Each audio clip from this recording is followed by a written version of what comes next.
Rapaz, pense numa tabela importante, Academia da Força Aérea, essa é a tabela que define a nota dos candidatos.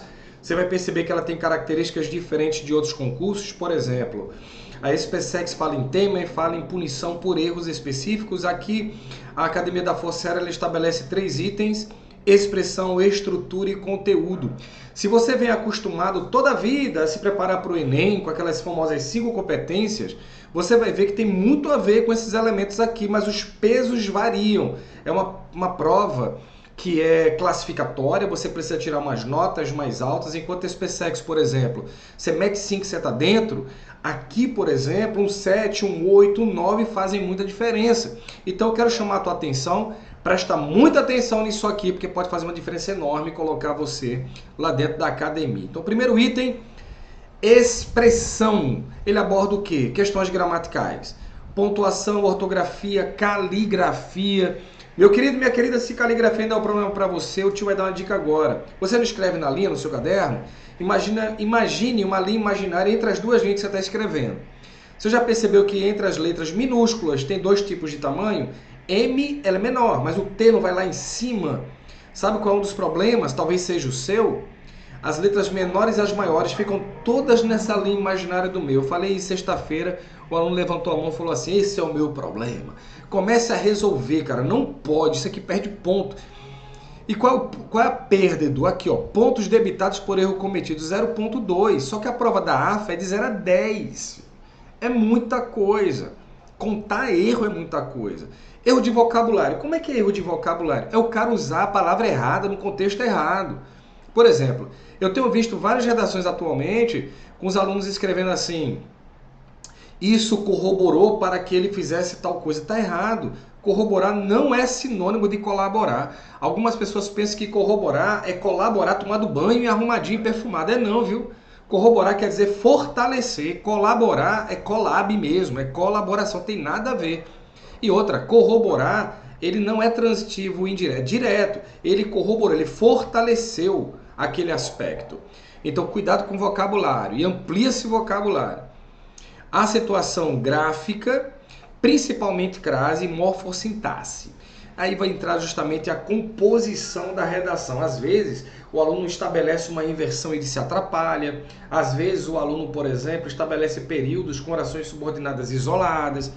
Se você perguntar, Eduardo, desses erros aqui, quais são os mais incidentes que tiram 80% das notas? Pontuação, vírgula, ortografia, tem que ler mais, você que quer entrar na AFA, e acentuação gráfica, principalmente crase. Agora lembre-se que tem um novo acordo ortográfico também. Para cada erro, 0,2. Só aqui o aluno já está fora muitas vezes. Ele comete tantos erros, que praticamente já tira da competitividade. Segundo item, estrutura, paragrafação, meio ponto por cada erro cometido. Meu amigo, é muita coisa, viu? Perder meio ponto por cada erro de paragrafação, cara, é inacreditável. Eduardo, como é que funciona a paragrafação? Muito simples, você vai fazer uma redação de 4 a 5 parágrafos, eu sugiro 4, que é mais segurança para você, na distribuição até 30 linhas. Introdução e conclusão são os menores parágrafos, D1 e D2 devem ser harmônicos entre si, não pode ter um muito maior que o outro, senão o professor bateu a vista e já está tirando meio ponto. Outra coisa, se ele olhar e a tua introdução for maior que o desenvolvimento 1, ele já vai tirar meio ponto. Por quê? Porque alguém errou. Ou a introdução está grande demais, ou o D1 está grande, tá pequeno demais. Então você vai ter que equilibrar a sua redação. Em tese, um concurso de 30 linhas fica mais ou menos assim.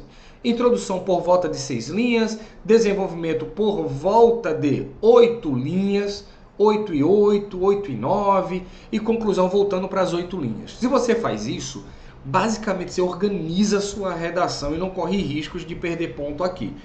Muito candidato já vai ficar por aqui, muito candidato. Quer ver um outro erro? Espaço do parágrafo, tem que ser pelo menos 5 letras. Alguns alunos usam dedo, assim, eu não sei porque eu não conheço o dedo aí. Alguns alunos podem ter um dedo, tem gente que faz, pasme, viu, assim. Não é, filho, é assim. Conta 5 letrinhas, mas não escreva. Não escreva. Uma vez eu corrigi uma redação, o aluno escreveu arroz a lápis, esqueceu de apagar, ficou uma coisa horrorosa. Agora vem um conteúdo que vale mais. Ó. Se você observar, ele pode perder 1 ponto, 3, 4,5, 5,5 só nesse espaço aqui. Basicamente está fora do concurso. Qual é? Título e pertinência ao tema proposto, não é só colocar um título, mas o título tem que ter pertinência, não é só jogar qualquer coisa lá em cima e tá tudo bem, não. Título e pertinência. Qual a maneira que você tem para manter o título sem correr o risco de ser pertinente? Coloque um elemento no título relativo diretamente ao tema, aí você está seguro. Depois, pertinência ao tema proposto, aí é do texto. Até 1,5 ponto em relação a cada um dos itens referentes ao conteúdo. Quais são os itens referentes ao conteúdo? Justamente as fundamentações.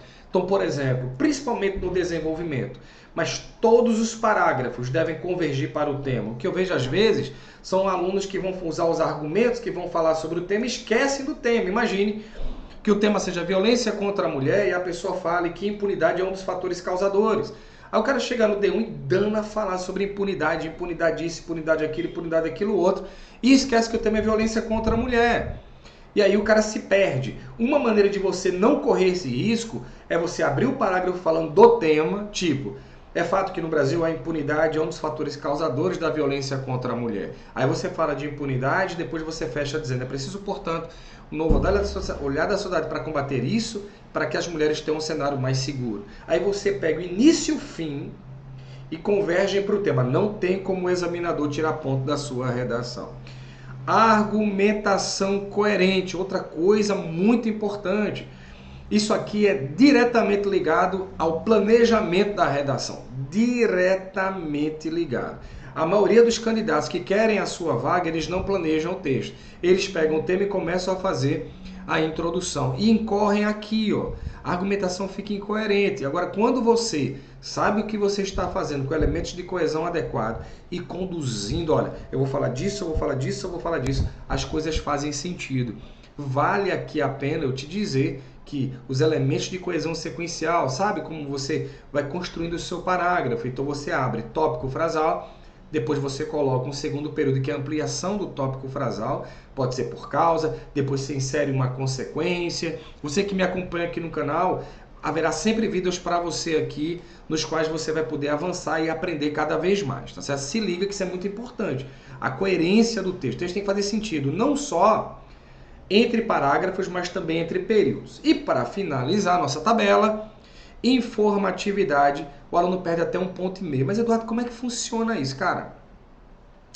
Ponto de informação. Pode ser uma informação errada, uma informação vaga, um texto superficial. Por isso que a chave que tira as redações do senso comum e coloca essa redação de fato como uma redação com muita chance de aprovação é quando o aluno tem conteúdo. O aluno que surpreende o examinador. O aluno que chega e traz um dado estatístico ou um fato exemplo relevante que pega o cara de surpresa. E se você não sabe fazer isso, se inscreva aqui no canal e você vai aprender. Existem técnicas com as quais você vai, ao longo da sua preparação, aumentar o seu repertório sociocultural, porque eu sempre digo aos meus alunos, a gente só entrega o que a gente tem, tá certo? Não adianta, não tem mágica em redação, você vai entregar lá na ponta aquilo que você tem, aquilo de que você se alimenta.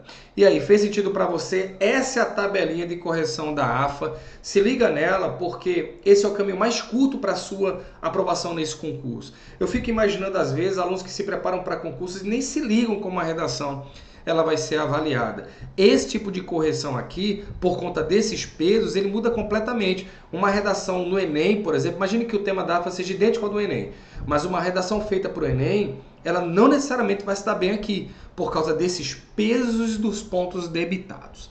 Beleza? Quero te convidar a se inscrever no canal se você ainda não é inscrito, dá um like aí para aumentar o alcance. E se você quer estudar comigo, eu tenho um curso. Acabei de lançar meu curso M15, que é um conjunto de atividades diárias. É um curso diferente, tá? Não são aulas específicas, são aulas voltadas para a ação. Então, 5 atividades semanais. 1, 2, 3, 4 e 5. Você abre lá, toda semana vão disparar 5 atividades novas para você. Você abre aquilo, faz a atividade do dia. Abre aquilo, faz a atividade do dia. Por que eu fiz isso? Porque eu entendi que muitos alunos só estudam redação um dia na semana, separam 2 horas e fazem uma redação. Mas eu acredito que se você estudar todos os dias, 15 a 20 minutos, é o tempo dessas atividades, você vai ter uma aceleração muito grande. É muito improvável que você obtenha resultados diferentes fazendo rigorosamente o que seus avós faziam estudando redação. O link do curso eu vou deixar aqui embaixo para você. Será uma honra ter você lá no M15 e conte comigo. E se você não entendeu algum item aqui, coloca aqui nos comentários que eu tiro suas dúvidas. Valeu!